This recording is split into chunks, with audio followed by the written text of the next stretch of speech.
Finally, we have types of writing in various styles to share with you for extravagant ending. We have mysteries, narrative poems, and thematic pieces.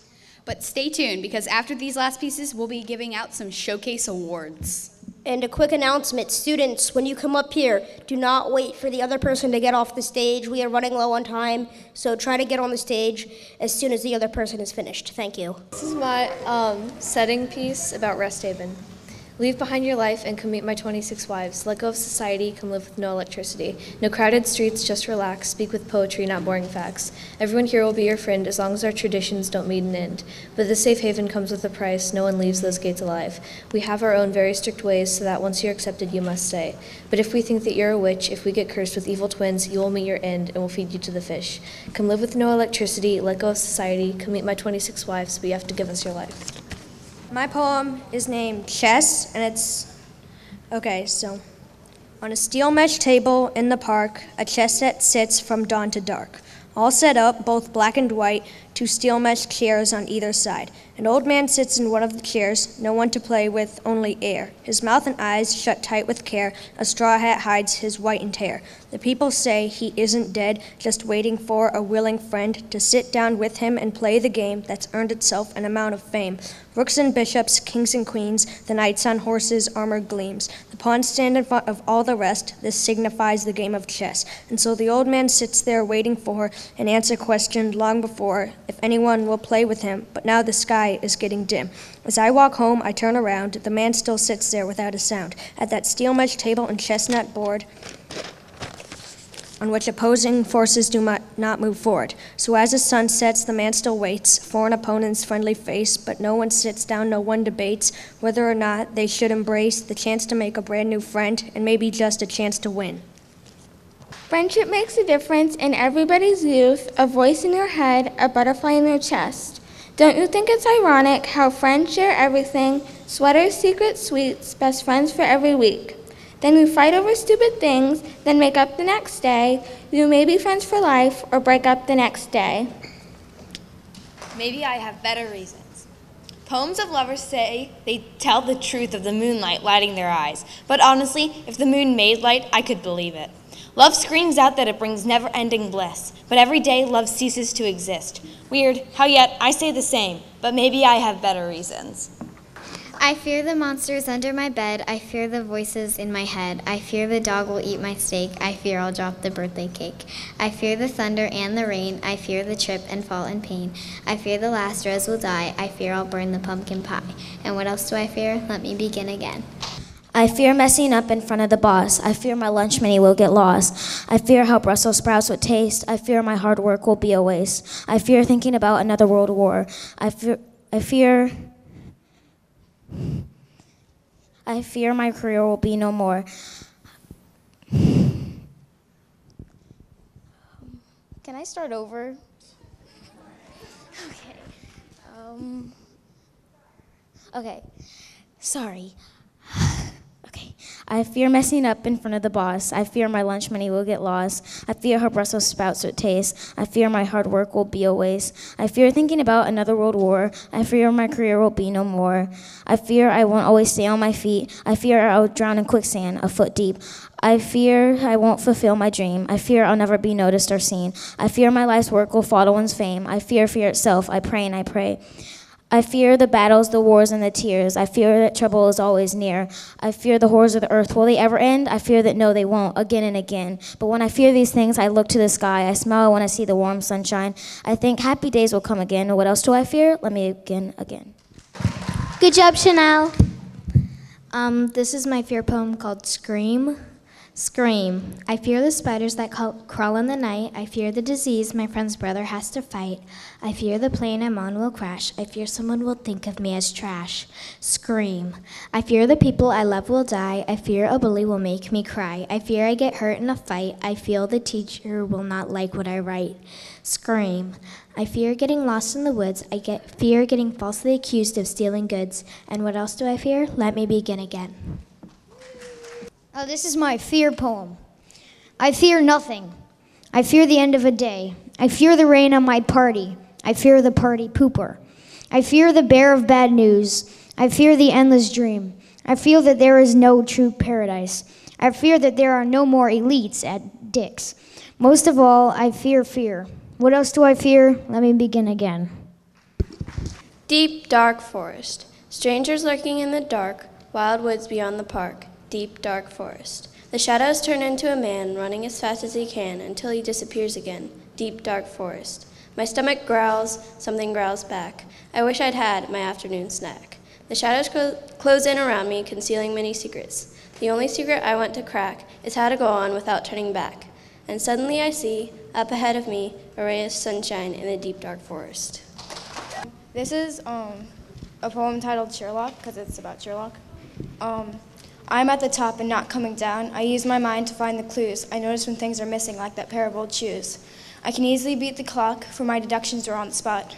I get bored quickly if I have nothing to do. I can investigate anything, and nothing is out of my view. My mind palace is where I go, and I always have the want to know. I've learned karate, boxing, and taekwondo. And please, I even have my own TV show. I'm Sherlock Holmes, the best in the land. And if you don't like that, well then you can talk to my hat.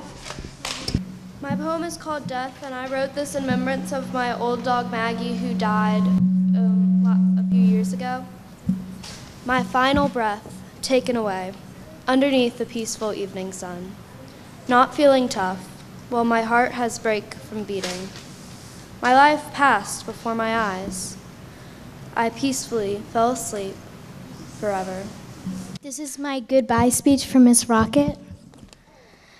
Thank you for teaching me all that you've taught. In the short time you were here, I've learned a lot. I now know about poetry, novels, and rhyme, these things I can use for all of my time. I remember messing around and just having fun. Not that we stopped, I mean, come on. We're still the silly little kids you met your first day, so giggly and goofy you almost ran away. But you didn't. You stayed and joined in the laughing, with paper airplanes soaring, diving, and crashing. You bringing the iPad to videotape you teaching, with all of us making funny faces at it when you weren't looking. Talking, learning, and laughing with glee, I don't have one negative memory. I only remember this being my favorite time of the school day. I mean, history, science, and math are okay, but English is my favorite any day. Nothing can compare to the days here I've spent with Teacher of the Year, Miss R, and all these nutballs. I'm content. No, I'm wrapping up my silly speech, but I want you to know we love you, Miss Rocket, and we don't want you to go. Shut up, Patty! Okay, so this is a poem called The Voice of Friendship. Okay, so the voice of friendship spoke to the butterfly. And then he went and told the youth, and they all brought striped sweaters. Then the most ironic thing happened. A man wearing a striped sweater killed them all. The end. Gandhi, the civil rights leader, once said, "Be the change you want to see in the world." One way I would like to change the world is by ending world hunger. I want to do this because no one should have to starve day in and day out. With the amount of food we have, we could end world hunger for a long time. Since we haven't necessarily been sharing, it makes us look greedy and ruins our reputation.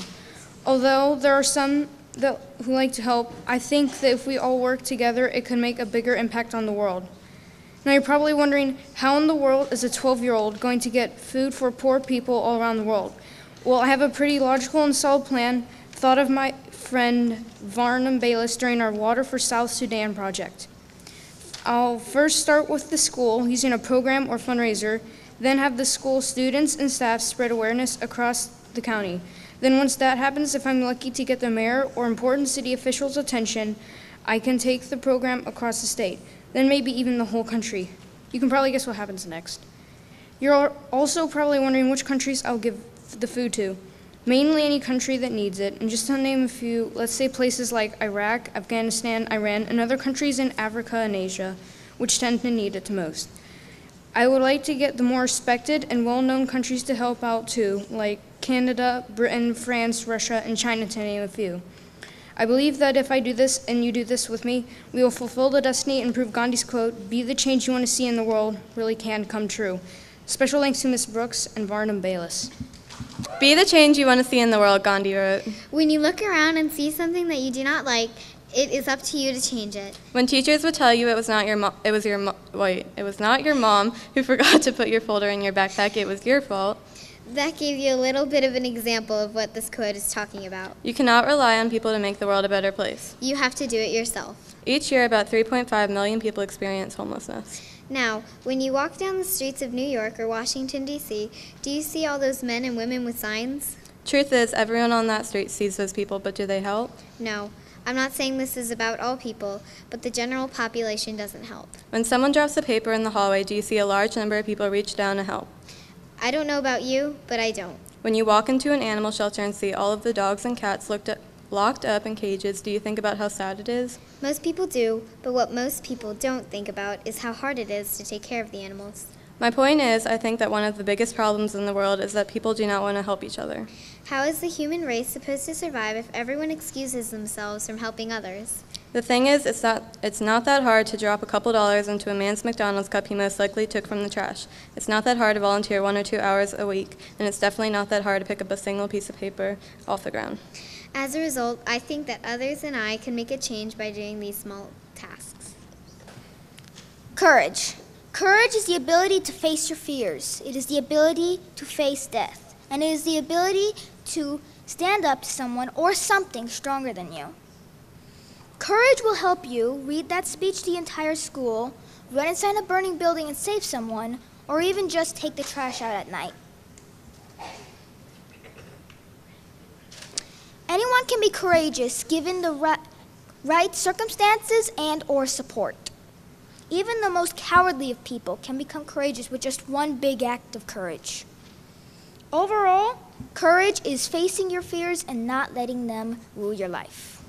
There once was an exquisite snake named Franklin, but he was in a tangle. No one wanted to play with it. Just then, someone picked it up and put it in the freezer. He soon broke to a thaw when at an angle. It turned out he was destined to be a popsicle. Hi. In case you're wondering why I'm like this, my poem's called Madman, so yeah. And here it's hard to think about what I've done, for the only thing that keeps me moving are my beautiful daughter and son, and here they're bringing me to madness, for it's impossible to get away.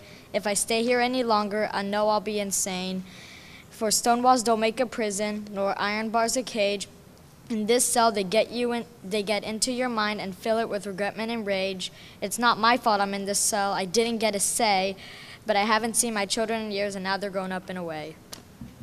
That mic stand needs to be a lot taller.